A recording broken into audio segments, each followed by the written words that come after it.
In 1959, a little chestnut won it. No Home. He turned out to be nothing less than the greatest stallion to leave these shores since Carbine. In America, he sired winners by the 100, founded a sub-branch of the Star Kingdom dynasty, and produced a son who was champion North American sire. In Australia, No Home was always overshadowed by his older brother, Todman, but not on this day at the Valley, when he broke a 16-year-old time record in the Cox Plate. He was only about 15'2" and lightly made, but forget that. Look at the stride. It's like elastic. And look too at the immaculate style of Neville Selwood. If No Home was our finest export since Old Jack, Tulloch was our finest racehorse since Farlap, and still is. 50,000 came to the Valley to see him in 1960. He was coming back as a 6-year-old after illness had stolen 2 seasons from him. He not only won, but smashed the Australian 10-furlong record. And as he passed the post, hats, hundreds of hats, flew in the air. Tobin Bronze won his first Cox Plate in 1966. As a horse, he was so good to look at, he might have been cast in bronze. Graham Hegney trained him. He wasn't a tool. Last run in Australia was Could in he the do Cox it? Plate. He leads on the corner from Terrific Volition on the rails, Merryweather in the centre, Craftsman the outside, and Carloom's Pride.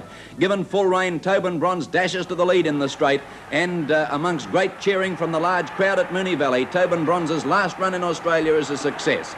Terrific can't stay with him, and then a gap to Craftsman, and Tobin Bronze once again showing what a great champion he is, scores in effortless style in the Cox Plate at Moonee Valley.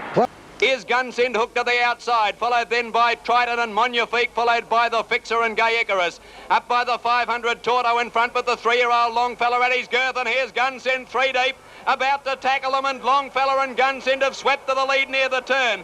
They're followed by All Shot out very wide, running on from Old Icon, Torto, Magnifique, Abdul, Gay Icarus. It's Longfellow and Gunsynd on the turn together from Magnifique and All Shot. Longfellow's gone. It's Gunsynd in front with All Shot coming at him from Magnifique. Gunsynd's under the whip, but he's holding All Shot. All Shot trying hard, but the great grey Gunsynd in front, he's too good. What a champion, the crowd roars and Gunsynd wins a length to All Shot. Magnifique third. We all loved Gunsynd, just as we loved Tobin Bronze. Part of it was because he was grey. Most of it was because he was great. Because if there'd been a film about him, they would have called it True Grit. And a little of it was because Gunsynd was such a... Next year's winner was all grit too, Taj Rossi. What a 3-year-old he was. In the spring of 1973, he competed 8 times in 11 weeks for 7 wins.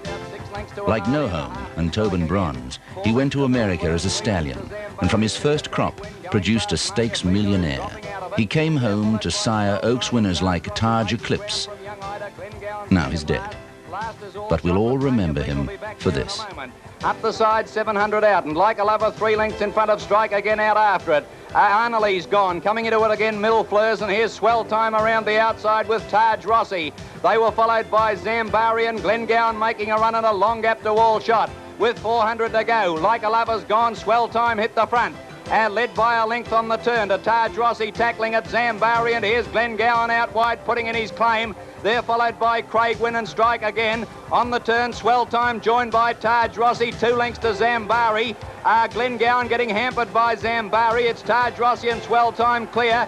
2 lengths to Zambari and Glengowan off the course. Taj Rossi ahead in front, Swell Time coming at it again from Zambari. Taj Rossi and Swell Time stride for stride. Taj Rossi ahead in front and he's won it. A half head to Swell Time. Battle Heights lives on in a paddock in New Zealand. He was pretty tough too, what they call a campaigner. Battle Heights last eased off the fences, starting to make some ground, and Igloo looked hopeless. At the 600 plus, taken on strongly now. By on the outside, Upik and Citadel. Pyramid about 6 deep. Tara's Bulba trying to get a run in the centre, and they were followed then by Battle Heights on the outside, and Bellotta on the turn plus still in front. Getting a run, Kenmark now for the first time. He's got a dream run. Tara's Bulba there with Bellotta and then Upik, but Kenmark went to the lead. Igloo going for the rails run. He might beat them all, the old fellow. Ken Mark the leader with Igloo out after him from Bellotta and Tara's Bulba. Igloo put his head in front on the fence, but here's Battle Heights from last. Battle Heights swamping them, dash to the lead, and Battle Heights has won it. Tara's Bulba second. Surround. Now she's nearly white, a mum in a New Zealand paddock. In 1976, she was steeled.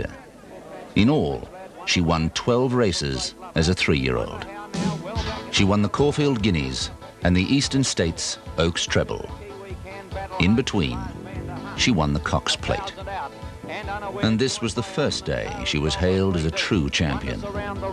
She broke the race record. She was the first filly to win the race. A real racehorse, this one, with not much family loyalty. Watch her shoulder aside Purple Patch, who happened to be her half-brother. Up the side with 600 metres to go. It's Unaware, a half to Elton, a half to Purple Patch. One to Surround on the fence, a half Tara's Bulba, he's gone. How now commencing her run, and then perhaps followed behind those horses then on the inside by Northbridge Lad from Better Draw. Unaware booted away at the 400, 2 lengths to Surround out after him. It's coming at him quickly, and they were followed by Purple Patch, and next is How Now. Surround race to Unaware. The 3-year-olds look to have it between them from Better Draw. Surround put her head in front as they straighten from Unaware under the whip, and then Better Draw, How Now and Kiwi Can. But Surround, the mighty champion, is striding right away, and Surround's won it by 3 lengths. Second place. And here's another real racehorse, Dulcify. Sometimes we search for superlatives in vain. How do you describe this? Watch Daylight, 7 lengths of it. Flash home for second. Oh, Dulcify let go as race to the lead. Shivery's getting off the fence, but Dulcify's going to have a big lead on it. At the 400, Dulcify shot away 2.5 lengths, imposing. Then Shivery under the whip from Arbor Shane and Gypsy Kingdom. But Dulcify well clear. Brent Thompson going for his 4th Cox Plate, and he's got it. He's home, Dulcify. He's 6 lengths in front of Shivery, and then Arbor Shane imposing, stopping. Dulcify's won by a minute, and that's the way he might win the Melbourne Cup. He didn't win the Cup. He died running in it. Dulcify. What might... All Kingston Town's wins were different. In 1980, after proving he didn't know his near leg from his off at other Melbourne tracks, he fairly skated around the valley. 400, and it's our Paddy Boy, Prince Ruling and Yurtis, but Kingston Town's cantering. We're going to see the real one today. Then 3 lengths wide, Tangaroo running on well from Family of Man. On the turn, and Kingston Town cruised up to our Paddy Boy, took the lead. In the centre, Prince Ruling, and then Yurtis and White Tangaroo. But the real Kingston Town's going to street them. And Kingston Town's gone on to win by 4 lengths. In 1981, Kingston Town was pocketed, uncomfortable, wrong-footed. But then, in one of racing's moments of pure magic, he came out with all the poise of a good-natured drunk leaving a bar and did this. Reddy's not responding, Kingston Town. On the turn, it's been Binga from Lorman, 2 lengths to Kingston Town, now getting out from Silver Bounty. Kingston Town's got out, he's pulled the whip on him, tackling Lorman quickly. Kingston Town raced to Lorman from Silver Bounty. It's Kingston Town, Lorman in front, Kingston Town wearing him down. He'll win, the $1 Million Man's won it. Wrong-footed, yes, but it was glory. It was as if Kingston Town had radar in his head, as if he knew just where the line was. As he returned to scale, shades of Tulloch, Tobin Bronze, and Gunsynd. Few thought he could do it again in 1982. The radar was as good as ever, but clearly the horse had lost much of his zip. The accurate one had a small doubt. 1.5 lengths, Lorman. Kingston Town can't win. Then LA Bajou and the 3-year-old Grosvenor running on. My Axman took the lead from Fearless Pride. Grosvenor coming down the outside is after them. My Axman in front. Grosvenor and Kingston Town flashing. He might win yet, the champ. Grosvenor took the lead. Oh, Kingston Town swamping them. What a run. Kingston Town wins it next to Grosvenor. 40 minutes later, the scenes were repeated, this time for Manicato, who passed the $1 million mark by winning the Moya. Got him. Manicato's going to get the $1 million. I think he took the lead from Rancher. Razor Sharp running on well from Avatar, but Manicato's cracked the $1 million. Moonee Valley has never known a day like that of the year. Strawberry Road tended to settle things with the authority of this win in the Cox Plate. 600 out, they pack up, and Fine Offer bolted round the outside to go to the lead. He's had no luck, but he's charged to the lead. from Handsome Seattle. Perfect Bliss, Come to London's gone. Strawberry Road trying to get out of a pocket. Here's Sadappa hooked 4 or 5 wide with Mr. McGinty. 2 to Tressaro, LA Bijou, Albany Bay. Emancipation's last on the corner. Fine Offer and Handsome Seattle. Mr. McGinty and Sir Dapper and Strawberry Road. They're all out and after the leaders on the corner now. It's Strawberry Road dashing to the lead from Fine Offer. Then Mr. McGinty beaten from Sir Dapper, but Strawberry Road, my goodness, he's a different horse today. He's going to walk in. Kiwi Slave coming from last, going to run second. Strawberry Road won it by 4 lengths. After this, Strawberry Road settled some more doubts. Carrying green and gold with a boxing kangaroo rampant, he beat the best in Germany and France and England and North America. Next year, another Horse of the Year got there. No argument about Red Anchor. He was the best of his year. As they came up by the 600 in a Street Cafe, about a length to Lord Camelot. El Dwayne's gone. In the centre there, battling on is King Phoenix and Red Anchor around the outside of them from Mr. Ironclad King Delamere, and then further back Labrici Riverdale.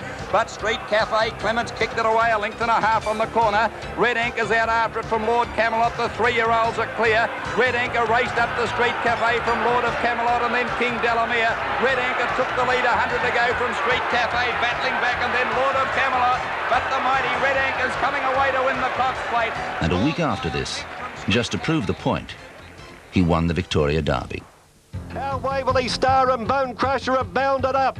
And this is how the connections of our Waverley Star watched what once nearly was theirs. Bone Crusher, they sprinted past the opposition. Drought moves up in the third placing. He's 2 lengths away. Stewart's pulled the whip on Bone Crusher. Our Waverley Star's going better than Bone Crusher near the turn. Stewart riding desperately on Bone Crusher. Our Waverley Star leads him by about a length. They've cleared away from the opposition. Drought in third placing, followed by Dinky Flyer and Drawn. Here's Bone Crusher raising another effort. The 2 New Zealanders turn for home with Bone Crusher, a narrow leader from our Waverley Star. The Filbert battling on. Bone Crusher and our Waverley Star, stride for stride from the Filbert. This is worth coming miles to see. The Bone Crusher on the outside. They hit the line. Bone Crusher beat our Waverley Star in one of the greatest races ever. Third placing to the Filbert. They were followed by Drought, then Dandy Andy, Dinky Flyer, Tristram Drawn, March Akita, Aberrini, Society Bay, Romanard. And number 2 is in the frame. The Big Red, and he's earned the title today. Number 2, Bone Crusher, ridden by G.M. Stewart, is first. Number 3, Our Waverley Star, L. O'Sullivan second. The Cox Plate was just out of this world, no question.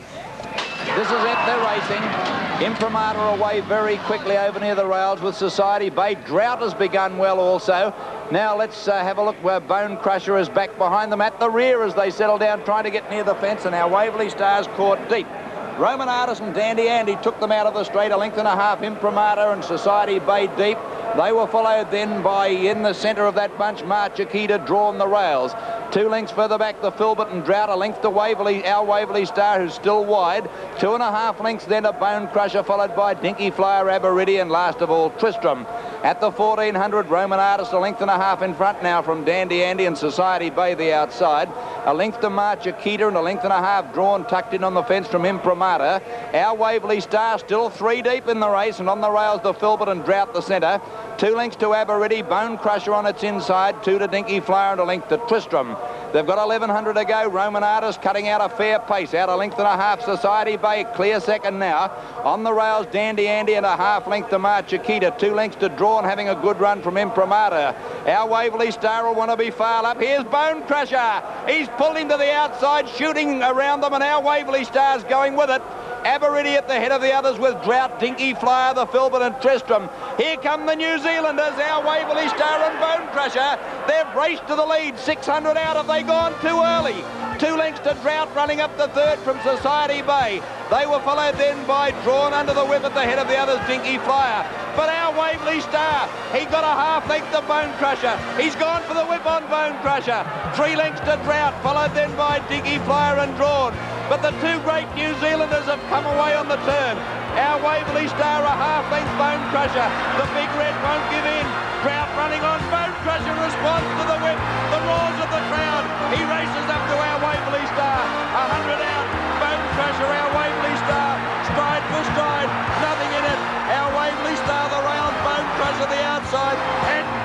Crusher races into equine immortality. $1.5 million as he photo finishes our Waverley Star. Third is the Filbert, followed by Drought. Next is Dandy Andy, followed behind them by Dinky Flyer. Then Tristram, Marchakita, Amarini, Drawn, Society Bay, Imprimatur and Roman Artist. The crowd is roaring its head off. The judges call.